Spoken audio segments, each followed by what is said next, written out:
Welcome back. We're still plugging away at Rotten Tomatoes' top 200 horror movies of all time. And coming in today at number 196 from 1992 is Bram Stoker's Dracula. Now, Dracula currently has a 77% critical consensus on Rotten Tomatoes, as well as 79% from the audience. And it also has a 7.4 out of 10 on IMDb. And as always, the synopsis for Dracula goes as follows. Count Dracula, a 15th century prince, is condemned to live off the blood of the living for eternity. Young lawyer Jonathan Harker is sent to Dracula's castle to finalize a land deal, but when the count sees a photo of Harker's fiancée, Mina, the spitting image of his dead wife, he imprisons him and sets off for London to track her down. So I recommend that you watch this movie before watching this review. And once again, I'm not going to talk about the whole movie at length. I'm just going to talk about the things I like and the things I dislike. So first off, my pros of this movie. Sacred Order of the Dragon, known as Dracula. Gary Oldman. No, seriously, Gary Oldman. Gary Oldman's fantastic. Does this guy ever miss? My friend, welcome to the Carpathians. I am anxiously expecting you. As almost borderline cheesy as it is, I love this Dracula voice. The only thing I don't like about it is when he says Dracula like, Dracula.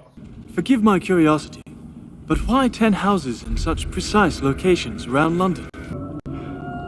Are you married, Count?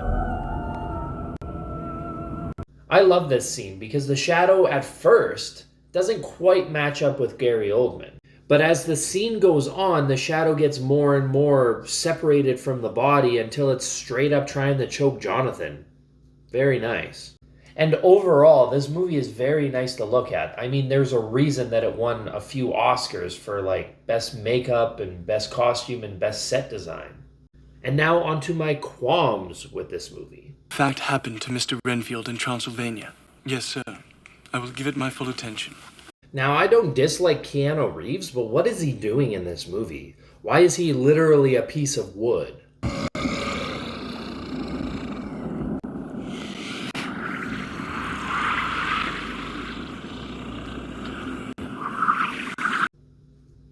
No, like, why are you still even going along with this? This dude just picked you up and put you in the carriage.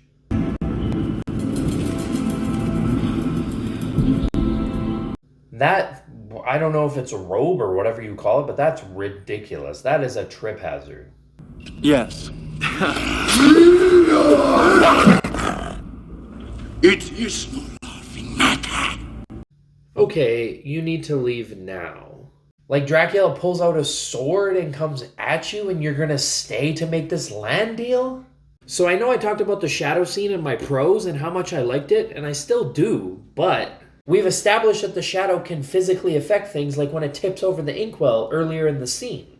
So then with that logic, Jonathan should feel the shadow choking him, should he not? Right now, my friend, to your home, and to any loved ones, and say that it should please you to stay with me until a month from now.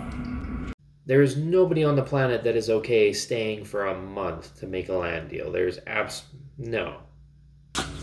I need lives. I need lives for the Master.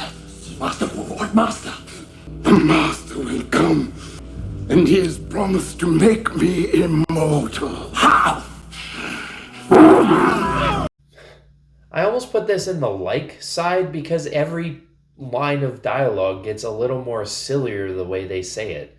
It's like they're almost trying to one-up each other in silliness. I didn't hear you come in. Take care how you cut yourself. You just watched him float towards you. It is more dangerous than you think. Why does Dracula own a mirror at all? Even if you can just say it's for his guests or whatever, then why smash it in the first place? Why enter the room in the first place? Why try and blow your cover in the first place at all? I've seen many strange things already. Bloody wolves chasing me through some blue inferno. What? You saw a wolf. There's no wolves chasing you.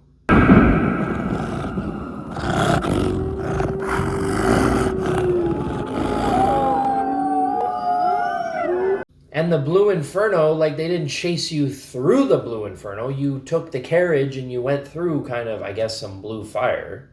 But what a ridiculous piece of dialogue and what a ridiculous exaggeration.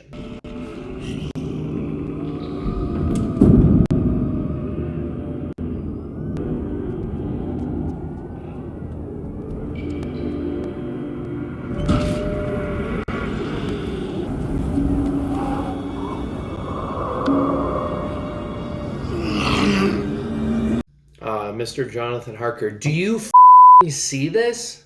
Dude's crawling on the wall. What is wrong with you?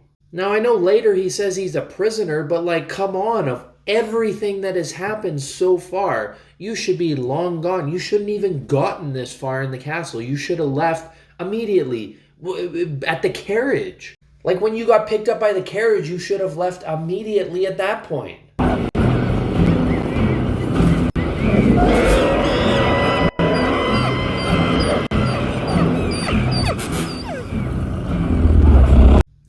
What? That means the bars were always like that, so that wolf should have been able to escape prior, regardless of being hypnotized. My dearest prince, forgive me. I have received word from my fiancé in Romania. I am en route to join him. We are to be married. I will never see you again.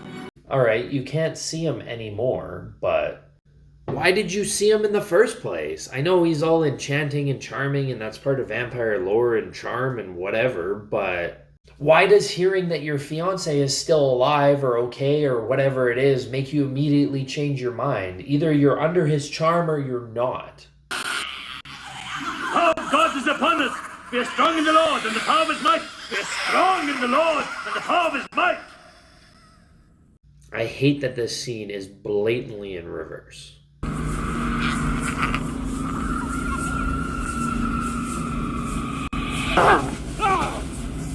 Not while I live!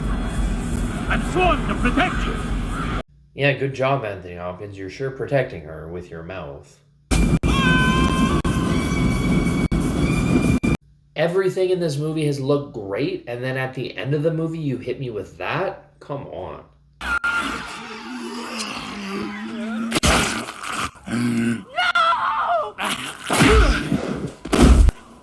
No! Wait! No, let them go! Let them go! Why? Our work is finished here.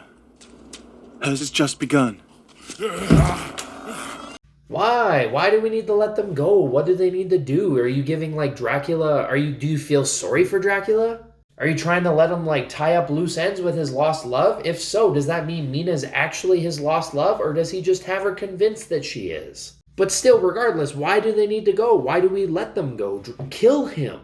This guy's a monster. Why are you not taking advantage of his weakened state to kill him? So overall, I actually expected better of this movie. And while Gary Oldman is like a god-tier actor, everybody else is not in this movie. And I know this might be like a bit of a trope with me, but this movie does not need to be 2 hours and 7 minutes long. Sure, it had great directing and great set design and great costumes and was really nice to look at.